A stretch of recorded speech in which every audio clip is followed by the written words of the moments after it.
Alright, here's the video review for the TruForce Collectibles Designer Series X. This is from MEGAMAN X. This was actually a Kickstarter from several months ago. Finally got here, and boy howdy am I ready for it, because they sold it at NYCC. They showed an exclusive deco at NYCC, which would have been okay. I guess it was like a black and gold version, but then they sold a bunch of the regular ones, which was a little, I'm okay with it now because I have my figure, but when we were promised these and helped pay for these way back several months ago, I kind of expected to have it before now. But it's here and it's good, and we'll get to it. And when it comes in a nice little window box, and now when he comes originally packaged, he'll have some, some of that plastic wrap type stuff to protect him during shipment. But you can see he's got the booster pieces, extra hands, buster, extra face, and some weapon parts over here in the window box.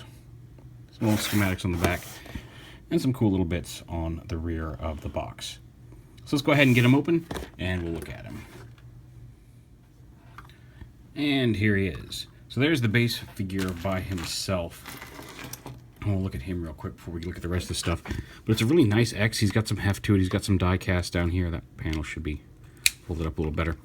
But he's got his big feet. And it's a really nice representation of X. I've seen some complaints about it, but I'm from various message boards, but I really dig it. He's a really nice looking X. A little stylized, but just really cool. So he's got a rotating head, a ball joint, and he's got a hinge there. You can look up, down, all around. So you got a whole bunch of movement right there in the neck. I lift up shoulder pads here. Again, swivels at the shoulders for a full range of movement. A bicep swivel, dual hinged elbows. He does have wrist swivel. Obviously, no, just fists and open hands. He doesn't have any finger articulation. He's kind of got a torso swivel. He's kind of got a waist swivel, although that does, as you can see, the way it's molded, start opening up a gap if you move it too far. But for the most part, it looks good. It's only if you bend it really far out of alignment there that you see the edge of the plastic. It actually moves pretty well and keeps that gap closed when you're moving it. The hips are ball joints.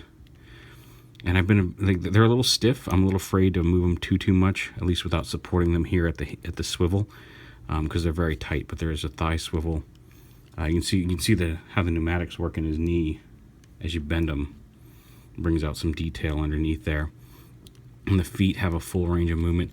You can kind of see that there's it's a post down here. There's a swivel in here at the toe, a hinge at the ankle, and it's attached to a ball joint up here. Now it's a little limited just due to the side foot parts, the boot armor, but you can get some pretty decent poses out of the foot. And I think there's even there's not actually a foot bend. He doesn't have a bend in the middle of his foot, but the range of motion there in the ankle gives you a good range of how to support him with that foot. So yeah, very cool. I like him a lot. I really do. I'm a big fan of Mega Man. I have been since the original on the Nintendo way back when. So yeah, it's really cool to have this figure. You saw earlier that the back of his boots open up to reveal thrusters and some more mechanical detailing up inside there, which is also really cool. So we can get that thruster shown off. And you can pose that, you can fold it down, you can fold it all the way up, and it collapses back into the leg. So yeah, just off the base figure, it's really nice. And then you get all the extra accessories. You get, like I said, you get some boost vents. Those go on the back here. You can pull off these closed vents and then put the appropriate one. You want to make sure there's two sides on each one. This one is a flat side with a peg, and this one has the curved piece, and the curved edge always goes on the outer shoulder, so like this, to match that line, the blue plastic right there. So there's what it looks like with a vent open versus a closed vent, which is pretty cool. We'll go ahead and put both of them on just because why not? And there he is with open vents on the back.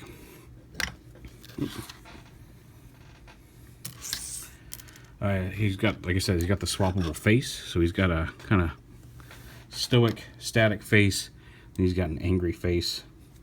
And you change that out by just pulling the helmet off. Just grab it behind the ears here. Pull it off. Pop the old face out. There he is with no face.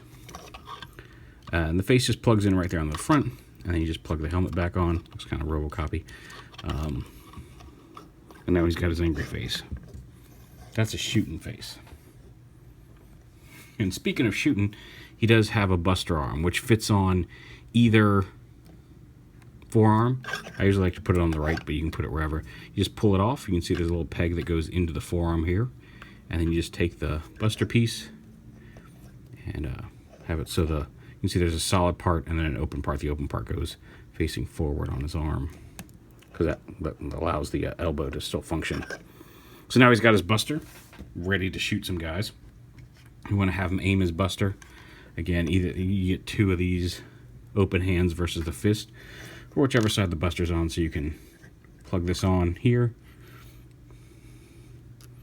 Just push it on. You can have him either support his buster or, do the little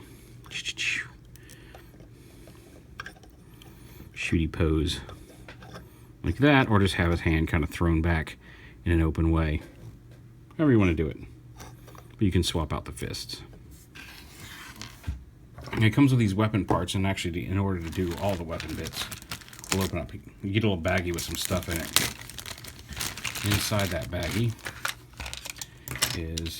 there's a little connector for a large blast. We'll show you how that one works in a minute.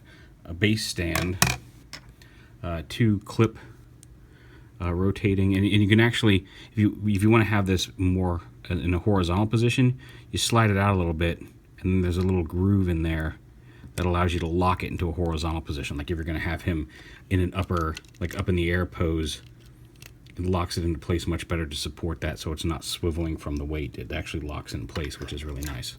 I don't know how well you can see that, but yeah, you can see it right there. There's a little tab there that if you just have it in any other position, you can freely rotate it as needed. But in either of the vertical positions, you just pull it out a little bit. It's on a post. It does come all the way out if you want, but you just have to pull it out a little bit, rotate it so that tab's in the slot, and then lock it down, and now it won't rotate, which is a pretty cool design. And it's got this flat piece at the bottom because on the stage, and the stage does come apart. You can take this flat piece off if you want to, for whatever reason.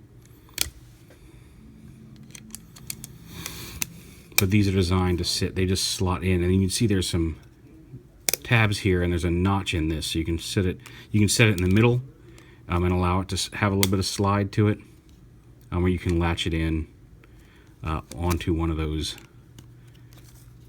tabs down there, so it doesn't move around as much. You can put that wherever, and like I said, have them in jumping poses.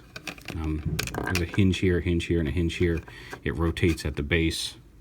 And it can rotate here, and these can grab them. So you can have him in a jumping pose if you want to use this to support his Mega Blast. You can. And speaking of the blast, you've got a basic yellow blast that can attach to the end of the buster. You can give it a flare if you want. There's the light up feature. We'll show that off in a minute. If you want to have a Mega Blast, you take this off, and this is where this piece comes out. You take this piece out. This center cone here, it's kind of a little Tetris shape in there. You take this clear attachment, fit it in there like that, and then you can plug this big blast on. Oh, again, you got to kind of twist it to get it to stick on there. Stick that together, put the Mega Blast on the back, and give him a giant cannon here, which, like I said, if you're posing it out like this, you can't quite support that. And to be fair, this is a lot of thick, heavy plastic on the weight, but you can use the support strut here. Again, let's unlock it. And again, you don't have to put it in the position I'm doing. It's just for the sake of showing you can have that support him shooting a giant cannon blast on the stand.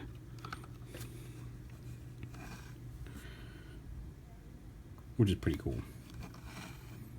And if you just want the big ball blast, you can you don't have to use this attachment. You can attach just this, I think, to the buster as well. At least I thought you could. I'm pretty sure I had that on there one day. Yeah, there you go. You can attach just that to the buster as well. Like I said, this is pretty much just a big solid chunk of vinyl, so it's pretty hefty. So especially when you're putting that on the arm, and the arm just can't support it without something like this, but not generally a deal breaker because of just how big that blast is. And like I said, it gives you the instructions to put the batteries, and it does come with batteries. They're not installed. You can see there's a little battery direction sheet in here, as well as the instructions on how all the pieces can fit together. Once the batteries are installed, you just twist the front end of it, and the buster lights up, which is really cool. I know I've said really cool, I think, several times in this, but like I said, I really like MEGAMAN, and I think this is a great... it's got some die cast in it. I just think it's a really nice version and displayable version of MEGAMAN from TruForce Collectibles. Like I said, I got this because I kickstarted the figure several months ago. I believe that they might be hitting retailers. I think Bluefin is their distributor in the US, so you can probably, just because you didn't do the Kickstarter, you can still get, I know, at least the base X, like this one right here. There was a special Kickstarter color version that was like brown with like orange highlights, which looked really cool, but I can only afford to kickstart one. I couldn't do both. And then there's a black and gold version that they had for NYCC this past, last month, the month before, a couple months ago. And that one you'll probably have to go to eBay for. You might be able to find it on Amazon, but you'll have to look for it. It's not going to be the retail one. As far as I know, this is the only retail version that's going to be widely available. The other colors, unless you might find somebody who kickstarted it that got the exclusive Kickstarter color that's selling it on eBay or something like that. And the NYCC one, like I said, was an exclusive to New York Comic Con. All in all, a very nice figure. I'm very happy with it. I'm glad I chose to support that Kickstarter because it's just a really nice representation of MEGAMAN X. Just to give you an idea of his size, and again, I have some of the figure arts or the digital arts or whatever they call them, MEGAMAN, at home, but they're not out on display currently. I've just got no space to put them. But just to give you an idea of how big he is, like here's Robots in Disguise Grimlock. Just to give you an idea. So he's about 5.5, 6 inches tall. Maybe not quite 6 inches, but I mean he's a goodly size on there. Here he is with the Generations or Classics or whatever the line was being called at the time, Megatron. So a little bigger than a deluxe Transformer, at least current scale deluxe. Here he is with Voyager Brainstorm. So not as big as a Voyager, a little bigger than your standard deluxe these days.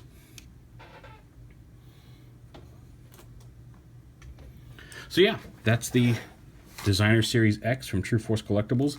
Definitely worth hunting down and picking up if you're a MEGAMAN fan.